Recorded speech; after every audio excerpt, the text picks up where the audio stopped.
C'est bon? That's all the French are going to get from me. The fall of the Syrian Arab Republic in December 2024 came as a huge and a very unwelcome shock to progressive people all over the world. For workers in the imperialist countries, there are very important lessons we have to learn from this event, because the hard truth is that the people of Syria and elsewhere could have been spared what they are now enduring if our working class movements had been doing their job for the last 20 years. We allowed ourselves to be sidelined and disempowered. We allowed a leadership that was tied hand and foot to the interests of the imperialist ruling class to prevent us from organizing ourselves to carry out genuine rather than tokenistic anti-war work. In Britain, we have a self-appointed leadership in the trade union and anti-war movement which knows this very well. Back in 2009, my party took a motion to stop the war's national conference. In those days, the anti-war movement was large and vibrant, with many active local branches. The delegates in that conference overwhelmingly endorsed the motion that we presented, which called for the launching of a campaign of mass non-cooperation with the British war machine. At that time, of course, focused on Iraq and Afghanistan. That resolution called on Stop the War to do everything in its power to promote a movement of industrial, political, and military non-cooperation with all of imperialism's aggressive war preparations and activities amongst British working people. The steering committee was instructed to campaign vigorously among trade unions to encourage them to adopt a practical policy of refusing to support illegal wars or occupations directly or indirectly. On the day that their members voted for that motion, Stop the War's leaders did not raise any objection. They did not dare to openly express their hostility to this line in a moment when anti-war sentiment was very high in Britain. This was, after all, a time when many workers were realizing how badly they had been lied to when the war in Iraq was being launched. They wanted to do something to end the bloodshed, and they approved of the proposal that our party put forward. So, in a classic bureaucratic, social democratic style, the leadership allowed the resolution to pass, and then they shelved it. Its contents were never mentioned again in public, and the policy that was agreed was never implemented. So that was April 2009. 1 year later, our party again reminded the organization about this important position. Again, we called for it to be implemented with a new resolution. Again, the conference overwhelmingly endorsed another motion calling for the launch of a full campaign inside the unions to draw attention to British, US, and Israeli war crimes, with the aim of passing in each union and then at the Trade Union Congress motions that condemn those crimes and call on workers to refuse to cooperate in their commission. And specifically, the resolution included not cooperating with making or moving munitions or other equipment, not cooperating with writing or broadcasting the propaganda for the wars, not helping in any way to smooth the path of the war machine. And of course, the second resolution had the same fate as the first one. It was shelved and ignored by the leadership. If we think about the fact that that original position had been taken 2 years before the launch of the dirty war on Syria and the criminal destruction and invasion of Libya, we can really appreciate the treachery of the anti-war movement leadership and the role they played in facilitating these terrible crimes. During that period, instead of implementing non-cooperation as a policy, which would have included refusing to cooperate in the spreading of war propaganda, the Trotskyites, the Labourites, the revisionists who dominate the movement in my country continued to help the imperialists preparing their next round of illegal aggressions. When the ruling class in Britain was preparing for its wars against Libya and Syria, Stop the War meetings were dominated by Trotskyists who repeatedly proclaimed the growth of a people's revolution in both countries. They told British anti-war activists that people's councils were being formed, giving the totally false impression that a mass movement to topple unpopular dictatorships was in motion. Over recent decades in Britain, our workers have heard these lies repeated about many different countries, every one of whom happened to be a target of imperialism. We had the same lie about Yugoslavia. We had the same lie about Iran. Every time, this assertion has turned out to be a complete lie. But how many of the people who heard the lie ever found out the truth? No Trotskyite organization has ever corrected itself or apologized for misleading the people. They assume that we have a short memory and they just transfer their lie to a new theater of operations. Each time they are acting alongside a Western media campaign which aims to generate support for a new war and to demobilize working class anti-war sentiment. The imperialists know that aggressive war is not supported by the masses, so they try to present their aggression as being somehow in support of local people. This is why we are subjected to such hysterical campaigns to demonize the leadership of every country imperialism wants to bring down. In the West, the Trotskyites and official working class and anti-war leaders play their part in reinforcing the propaganda hysteria, claiming to have knowledge of a mass working class opposition to the targeted government. Very often, they are more hysterical even than the rabid warmongers in the government, denouncing supposed crimes of the governments that are being targeted, which they, of course, always refer to as dictatorships. So, for example, the fake left in our country was more rabid against Zimbabwe's President Mugabe, more rabid against Libya's Colonel Gaddafi, more rabid today against Russia's President Putin, even than the conservatives and the imperialists are. So what it means is that whatever anti-war slogans they come out with afterwards, they're totally tokenistic. It's just some pacifist hand-wringing about the fact that violence is nasty, but the aim of the war has been fundamentally endorsed by them and their propaganda. In the case of Syria, Stop the War's leaders left it to their allied Trotskyites to dominate the floor of meetings and tell lies about what was happening in the country. In the case of Libya, they were even more blatant.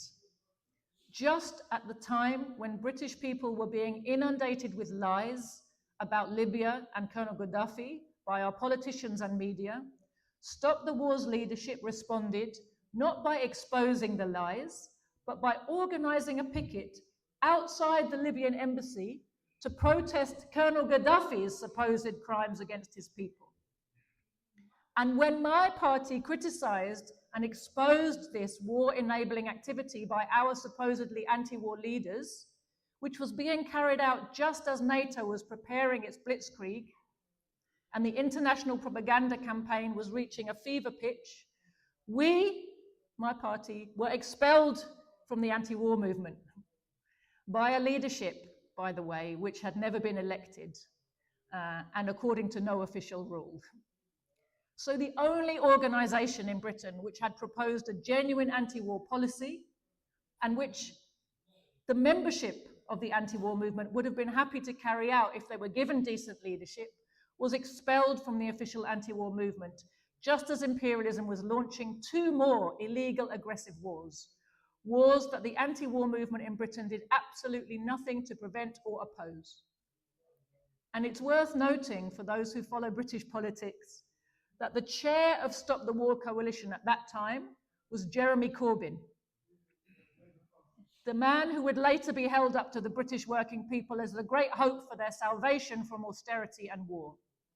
Corbyn personally presided over the next annual conference of Stop the War, and he refused to allow our party members even 1 minute to speak against our expulsion from the floor of that meeting. The protest against Gaddafi's government was the sum total of national activity by Britain's anti-war movement in relation to the criminal war on Libya. Likewise, on Syria, for the first 2 years that the war raged, Stop the War acted as if nothing was happening at all.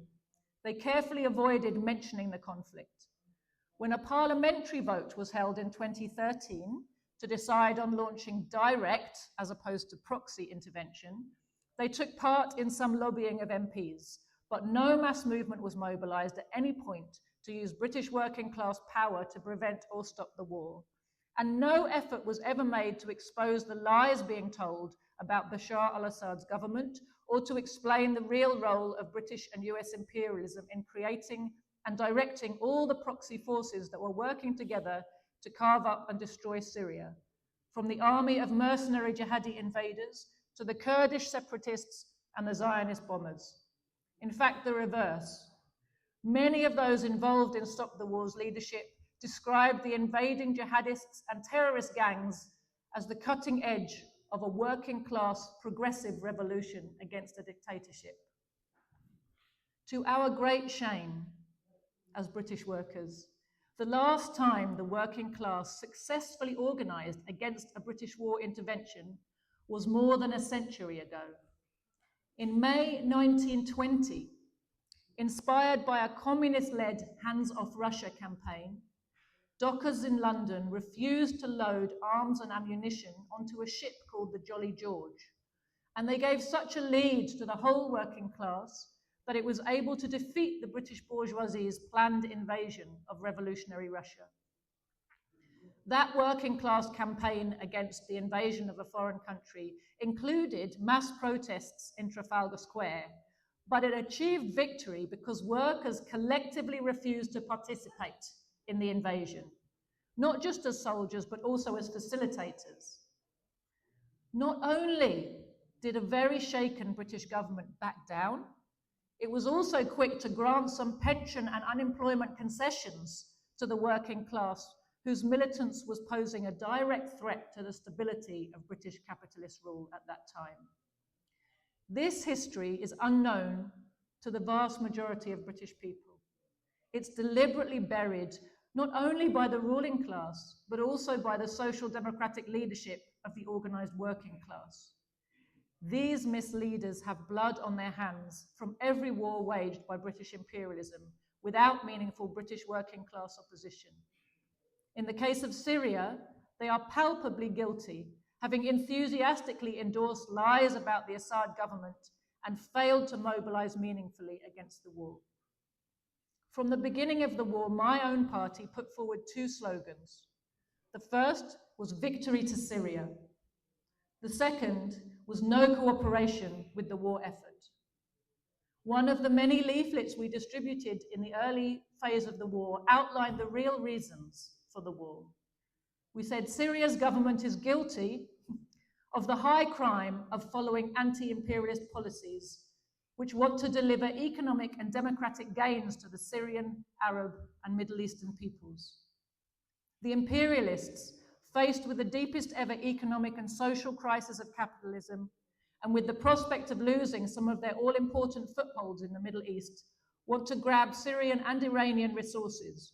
They want to destroy the dangerous examples of independence those countries set, and to try to establish new territorial bases from which to carry on controlling the region. NATO's dictators want to install governments that will reverse progressive gains in Syria and Iran, such as free education and healthcare, nationalized oil and mineral wealth, and food and housing subsidies. Most importantly, they want to put an end to their independent and anti-imperialist foreign policies, particularly their principled refusal to compromise with Israeli Zionism. In Syria, they want to overturn a secular and inclusive state and replace the present national unity government with a politics rooted in confessional divisions. And in this way, they hope to break the unity of the Syrian workers and divert their energies into religious and ethnic conflicts. Didn't that come true?